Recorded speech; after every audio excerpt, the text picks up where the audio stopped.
Hi guys, welcome to my channel. Today I want to share with you 13 different activities you can do with your young toddler at their learning tower in the kitchen. For context, my twins are about 17 months old in this video, and we just got our twin learning tower. Some of these skills we've been working on, a lot of them were new, and I'm going to just go along and share what we did and some kind of tips and things as we go to make these opportunities and activities more successful. So the first thing we did was make a smoothie. Now, when I watched back this footage after filming, I noticed a few things about myself in doing this. And one was that I was rushing the process a little more than necessary. And I think I was doing that because it was something new. We've never done it before. I wanted it to go well and for it to not be super messy. But in my attempt to do that, I missed opportunities for them to learn and to pause and see what they were capable of. And we have to kind of detach from that mentality a little bit and accept kind of the worst case scenario. You'll see that in this video of us making a smoothie, not everything goes right, and that's to be expected, especially in my circumstance with two toddlers who have never done this before. There's a lot that could go wrong, and it's okay to not feel comfortable with our children helping us do everything, especially in the kitchen. There are going to be times where either the thing that we need to do is not safe for them to do, they don't have the skills to do it yet, or simply we just don't have the mental space and capacity to have them help us in that moment, and that's just fine. Now you're going to see lots of activities in the next 10 minutes where my children are helping me, but there's lots of moments in which they're just watching me do things, and that is still very valuable.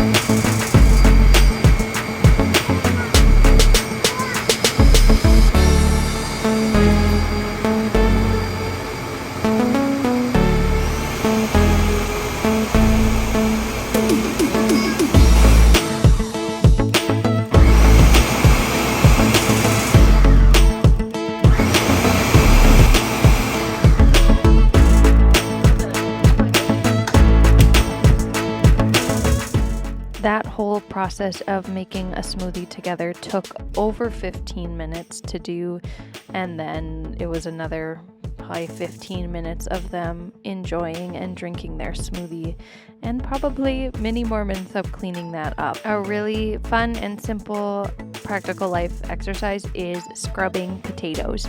So here I just set up a towel on the countertop to help keep things from rolling around and slipping. And then I got some large sweet potatoes wet. I like the larger ones just it gives them a little bit more surface area to scrub. And I have these little veggie scrub brushes that I got from the dollar store, which are perfect. Another thing we did in the kitchen together this week was shaping dough. I cut off some smaller pieces of the dough from the dough I had to shape for them to play with. Here I had some hot dog bun dough to get shaped and rise for dinner tonight. They were helping me use the bench scraper to cut the pieces into little pieces so that I could shape them. I was really surprised at how well my son knew how to use this kitchen tool, and this was actually the first time that they had helped me shape dough like this, but they've seen me do it a lot. Sometimes I'll bring my dough to the kitchen table while they're having a snack or a meal, and I will just model to them what I'm doing with my work. And don't underestimate the power of them observing you do something.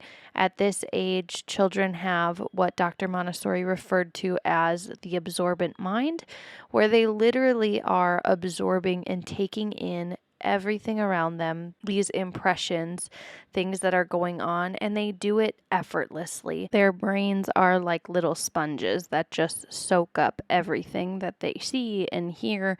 And this is how they acquire language, is through this ability to absorb the world around them. And we just do need to remember and be aware that they can absorb clean water or dirty water just as easily. Another thing we did in the kitchen was them sprinkling cheese on our pizza for lunch. You noticed how I had them away from the counter first. This is a way to help them pause and really look at what I'm asking them to do. And so when I had them away, I was modeling and telling them what they were going to do to sprinkle cheese on the pizza. I showed them how to do it, and you see that when they then were moved up to the counter, they did that really well. Naturally, they liked to explore. I have one of my sons in particular here on the right.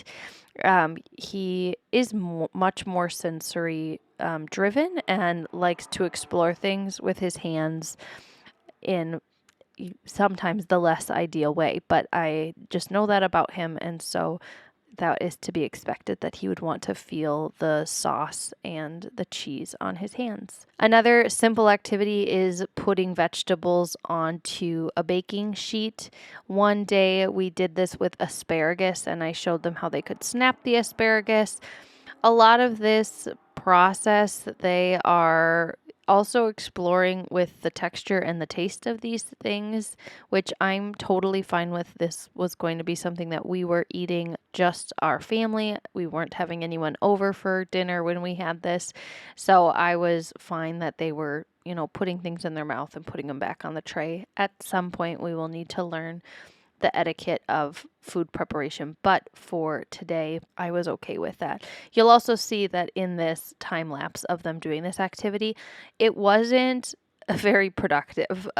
They were putting things on the tray, putting it back in the bowl, putting it back on the tray. They are less worried with the outcome of these tasks, and they just more enjoy the process, and they will repeat the process until that need for them is met or an outside force is acted upon.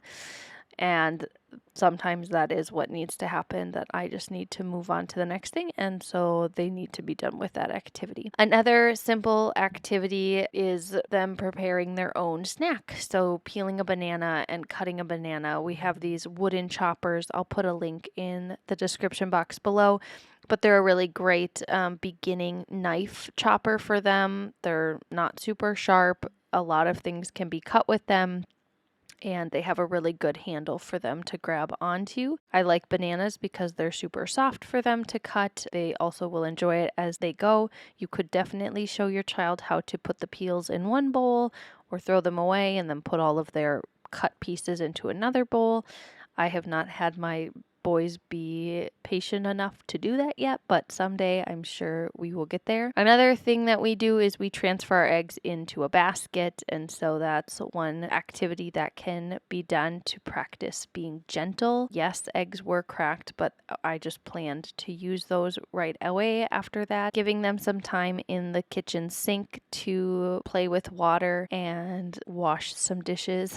I did make sure that there was nothing that could break. I mixed together an oatmeal bake for our breakfast this morning. I had them stir parts of it. A lot of it for this task I did myself, just because I knew if they had the spoon, they would probably start slopping it everywhere and it would splash everywhere, and I was not ready for that, nor did that seem like a productive lesson to have them do at this stage. But what they were able to do was sprinkle chocolate chips on the top of the oatmeal bake.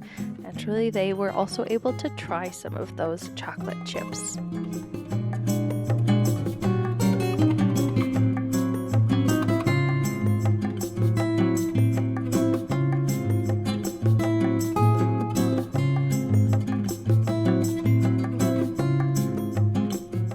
Sometimes I like to use the Learning Tower just as a place for them to do some activities when I'm getting the dishes done or cooking something on the stove, and Play-Doh is a really great thing for them to do. This is some homemade Play-Doh. I'll put a link to the recipe that I've used in the description box below. Well, thanks guys for watching today's video. I hope you got some new ideas of ways to use your learning tower with your toddler.